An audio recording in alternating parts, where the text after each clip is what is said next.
number 9 number 9ত কি কৈছিলে যে using the method of division find the square root of the number মানে হৰণ পদ্ধতিৰে এই সংখ্যাকেইটাৰ বৰ্গমূল উলিয়াব লাগে তো সেইকেইটা আমি কেনেকৈ কৰিম চাই ল'বা হৰণ পদ্ধতি ফাৰ্ষ্ট সংখ্যাটো লোৱা কি আছে 2116 আছে ঠিক আছে এইকেইটা লেফ্ট সাইডৰ পৰা দুটাকে পেয়াৰ বনা ঠিক আছে এই দুটা গাৰ্লফ্ৰেণ্ড বয়ফ্ৰেণ্ড বুলি ধৰি লোৱা এই দুটা গাৰ্লফ্ৰেণ্ড বয়ফ্ৰেণ্ড বুলি ধৰি লোৱা আৰু ঠিক আছে এইকেইটাক এতিয়া আমি এনেকৈ ডিভাইড কৰিম ফাৰ্ষ্ট আমি এই পেয়াৰক কনসিডাৰ কৰিম এই পেয়াৰক কনসিডাৰ কৰি আমি এনেকুৱা এটা স্মলেষ্ট নাম্বাৰ এনেকুৱা এটা সৰু সংখ্যা বিচাৰিম যাৰ লগত মাল্টিপ্লাই কৰিলে কি হয় ইয়াৰে উচৰা উচৰি হয় নিয়াৰেষ্ট টু দিস নাম্বাৰ হয় ঠিক আছে ইয়াৰ কাৰণে আমি কি কৰিব পাৰিম সো আমি যদি 1 লও 1 into 1 সো লেস দেন বহুত কম হৈ যায় না 2 2 জাৰ 4 হয় নহব 3 3 জাৰ 9 হয় নহব 4 4 জাৰ 16 হয় এটা সব এটা চান্স কি আছে 16 আৰু 5 5 জাৰ 25 না 25 তো ইয়াতকে ডাঙৰ হৈ যায় গতি এটো পসিবল নহয় সো আমি কি লব লাগিব 4 4 জাৰ 16 গতি আমি ইয়াতে কি লব পাৰিম 4 লব পাৰিম না ইয়াতে 4 বহাই দিয়া কি হ'ব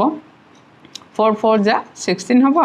4 4 জাৰ 16 হলে এটো তুমি সাবট্ৰাক্ট কৰি দিয়া 11 মানে 5 থাকিব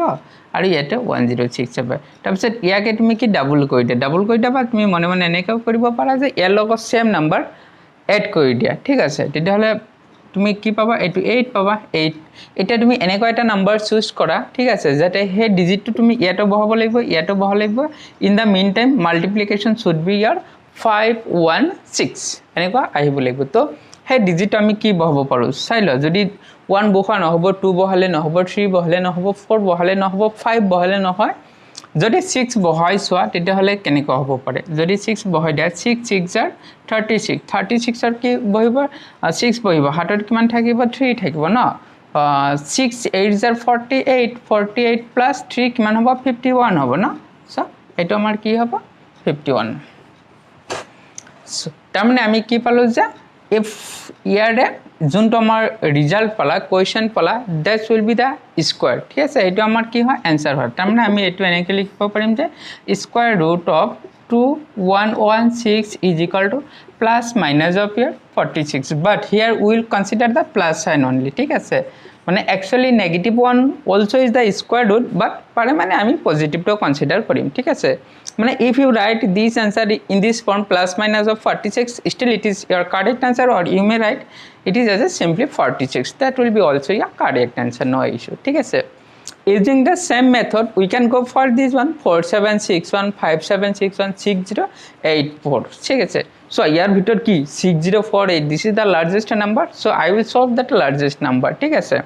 and these are the smallest number so I hope you can try for this one ঠিক আছে now see the last one that is your 6084 now 6084 how we can write this one okay make a pair of two দুটা অংক থকাকে তোমাৰ হেৰি জোৰ বান্ধি দিয়া ঠিক আছে ইহতো গাৰ্লফ্ৰেন্ড বয়ফ্ৰেন্ড বনাই দিয়া জোৰ হিচাপত বনাই দিয়া ইহতো চুপচাপ থাকক এতিয়া আমি এটা কাম কৰো এই সংখ্যালৈ আমি চিন্তা কৰিম যে আমি এনেকুৱা এটা ডিজিট ফাইন্ড আউট কৰিম যোনটো ডিজিটৰে আমি তাৰ লগত মাল্টিপ্লাই কৰি দিলে কি ইয়াৰ উচৰা উচৰি হৈ যায় না সব আমি যদি 5 5 ৰি মাল্টিপ্লাই কৰি যাও 25 নহব বহুত সৰু হয় 6 6 36 বহুত সৰু এবাৰ বাদ দিয়া আৰু এনেকৈ হিসাব কৰি যাও 6 ত 36 হ'ব 7 ত কি হ'ব 49 হ'ব 8 ত কি হ'ব চাবা 7 ত কি আহি আছে 49 আহি আছে না আৰু 8 ত কি হৈছে 64 হৈছে 64 তো ইয়াতকে ডাঙৰ হৈ গল এটোৰ পসিবল নহব না তো এতিয়া আমি কি কনসিডাৰ কৰিম 7 কনসিডাৰ কৰিম না তো ইয়াত তুমি 7 বহাই দিয়া তো এইটো 7 ললে 7 7 যা কিমান পাবা 49 পাবা না 49 তাৰপিছত এইটো সাবট্ৰাক্ট কৰি যা 1 1 তাৰপিছত লিয়া তোমাৰ 84 তো এইটো উঠাই দিয়া এই নাম্বাৰটো কি কৰা এই নাম্বাৰটো কৰা ডাবল ইয়াত প্লাস 7 কৰিব পাৰা বা মাল্টিপ্লাইড বাই 2 কৰিব পাৰা দ্যাটস ইওর উইশ ঠিক আছে এটো কিমান হ'ব 14 হ'ব হল আচ্ছা 14 হোৱাৰ পিছত এনেকৈ এটা ডিজিট ফাইন্ড আউট কৰা যোনটো তুমি ইয়াতো বহাব লাগিব and the resultant multiplication should be your 4 ঠিক আছে এনেকৈ এটা ডিজিট বিচাৰি উলিবা তো এনেকৈ এটা ডিজিট কি হ'ব পাৰে ইয়াতে যদি আমি 4 আছে এফালৰ পৰা বহাই যোৱা যদি তুমি 2 বহোৱা 2 বহালে কিমান হ'ব 2 2 কিমান হ'ব 4 8 280 না বহুত সৰু হয় 3 বহালেও নহ'বগে 4 বহালেও নহ'বগে 5 বহালেও নহয় 6 বহালে কিমান আহিব আচ্ছা 6 যদি বহাই যোৱা 166